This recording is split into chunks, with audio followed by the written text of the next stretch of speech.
তো ভাই বন্ধুগণ যারা যারা টেস্ট দেখছো তো মজা আসছে এটাই আমি জানতে চাই যে এটাই লাস্ট টেস্ট ম্যাচ না এরপর আর কোনো টেস্ট ম্যাচ ভারতের ইংল্যান্ডের এগেন্সে যেটা রয়েছে সেটা দেখবে বা অন্যান্য কোনো সিরিজ আসবে? বুকে হাত রেখে সত্যি কথা বলবে যে তুমি যদি হার্টের পেশেন্ট না হও তাও হার্টের পেশেন্ট হয়ে যাওয়ার মোটামুটি একটা অবস্থা হয়ে এসেছে কি না, বা তুমি যদি ক্যান্সার রোগী না হও তাও তোমার ক্যান্সার হয়েছে এরকম একটা ফিল হচ্ছে কি না, এটা তো কিন্তু তুমি বুকের বাম দিকে হাত রেখে সত্যি করে বলে ঠিক এইভাবে। আমি টিম ইন্ডিয়ার টেস্ট ক্রিকেটের একজন ফ্যান ছিলাম।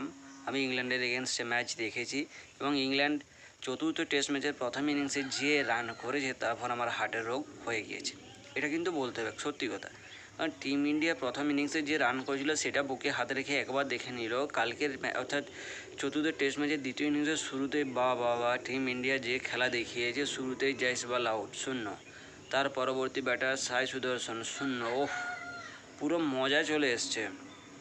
কী বলবে, প্রথমে তো একেবারে হার্ট অ্যাটাক হয়েছিল। ইংল্যান্ড প্রথম ইনিংসে 600 রান কেন, 669 রান করে, এবং সেটা দেখার পর একটা হার্ট অ্যাটাক তো বড় সড়ো চলে আসে যে টিম ইন্ডিয়া যে রানটা করেছিল বা আমাদের দল যে রানটা করেছিল তার ডবল রান ইংল্যান্ড করে দেয়। এবং ইংল্যান্ডের তরফ থেকে captain Ben Stokes 141, Joe Root 150, Ollie Pope 71, ইল ডসন 26, ব্রেন্ডন ক্লাস 47, তার আগে বেন ড্যাকেট করে গিয়েছে 84। টিম ইন্ডিয়ার তরফ থেকে সেরকম কোনো বড় রানই আসেনি প্রথম ইনিংসে। প্রথম ইনিংসে এরকম আমাদের ব্যাটারদের কাছ থেকে রান আসেনি, কিন্তু বোলাররা সেঞ্চুরি করেছে। জসপ্রীত বুমরা সেঞ্চুরি, রবীন্দ্র জাদেজা সেঞ্চুরি, মোহাম্মদ সিরাজ সেঞ্চুরির থেকে কিছু কম, অঞ্চল কাম্বোজ সেঞ্চুরির কাছাকাছি, ওয়াশিংটন সুন্দর হাফ সেঞ্চুরি। অর্থাৎ টিম ইন্ডিয়ার তরফ থেকে রবীন্দ্র জাদেজা 4 উইকেট, জসপ্রীত বুমরা 2 উইকেট, অঞ্চল কাম্বোজ 1 উইকেট, মোহাম্মদ সিরাজ 1 উইকেট এবং ওয়াশিংটন সুন্দর 2 উইকেটে। টোটাল টিম ইন্ডিয়ার 10টা উইকেটে, যার মধ্যে 2টো স্টাম্প ছিল, বাকি বাদ সমস্ত কিছু বোল্ডেই ছিল। তো টিম ইন্ডিয়া বোলিংয়ে যেরকমভাবে প্রদর্শন করেছে এই প্রদর্শনটা আরও আগে দেখানো দরকার ছিল। অর্থাৎ ইনিংসের শুরুর দিকে বা মিডিলে যদি দেখিয়ে দিতে পারতো টিম ইন্ডিয়া অন্তত ইংল্যান্ড 669 রানটা করতে পারতো না। এবং কালকে ইনিংসের শুরুতেই যেভাবে টিম ইন্ডিয়া 2 উইকেট গিয়েছে তাতে করে তো আমার আর এক বিন্দুও মনে হয়নি যে টিম ইন্ডিয়া ম্যাচটা জিততে পারতো।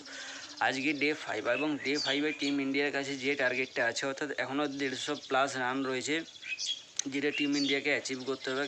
তারপর টিম ইন্ডিয়াকে একটা টার্গেট সেট করতে হবে যেখানে ইংল্যান্ড ব্যাট করতে আসবে, এবং ইংল্যান্ড ব্যাট করতে এসে সেই টার্গেটটাকে বেস বল হিসাবে তারা নেবে, এবং তারপর তারা যেভাবে সেটাকে উদুম পিটানি শুরু করবে সেটা একটা তো আলাদা ব্যাপার। অর্থাৎ বাকিবার যে হার্টের পেশেন্ট হোক বা ক্যান্সার পেশেন্টের মতো যদি ফিল হয় সেটা তো আগে হয়ে গেছে। এরপর ইংল্যান্ড যখন আজকের দিনের শেষে ব্যাট করতে আসবে সেইটা সহ্য করাটা বড় দায় হয়ে যাবে। আমার তো এখনও মনে হয় এই ম্যাচটা কোনোভাবে কোনো টিমের পক্ষেই জেতা সম্ভব না, কিন্তু প্রথম ইনিংসের মতো যদি ইংল্যান্ড খেলে দেয় 2 ওপেনিং ব্যাটসম্যান মিলে, তো ইংল্যান্ডের কাছে যেটুকু টার্গেট থাকবে সেটুকু টার্গেট অ্যাচিভ করতে বেশিক্ষণ লাগছে না।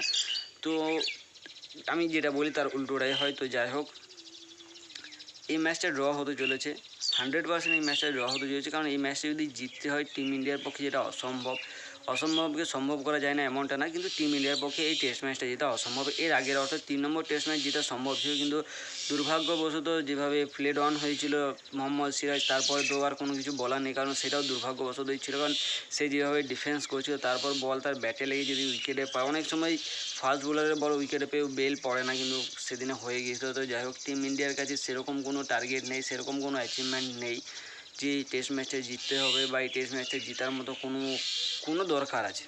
আমার যতদূর মনে হয় ইংল্যান্ড মনে করে যে টিম ইন্ডিয়ার কাছে এই টেস্ট ম্যাচটা জেতার কোনো দরকার আছে, কারণ তারা সেভাবেই খেলেছে এবং সেভাবেই তারা আমাদেরকে টার্গেট দিয়েছে। তো টিম ইন্ডিয়া যেটা করবে সেটা আমরা মেনে নেবো, কিন্তু মন থেকে স্যালুট ঋষভ পান্তের জন্য।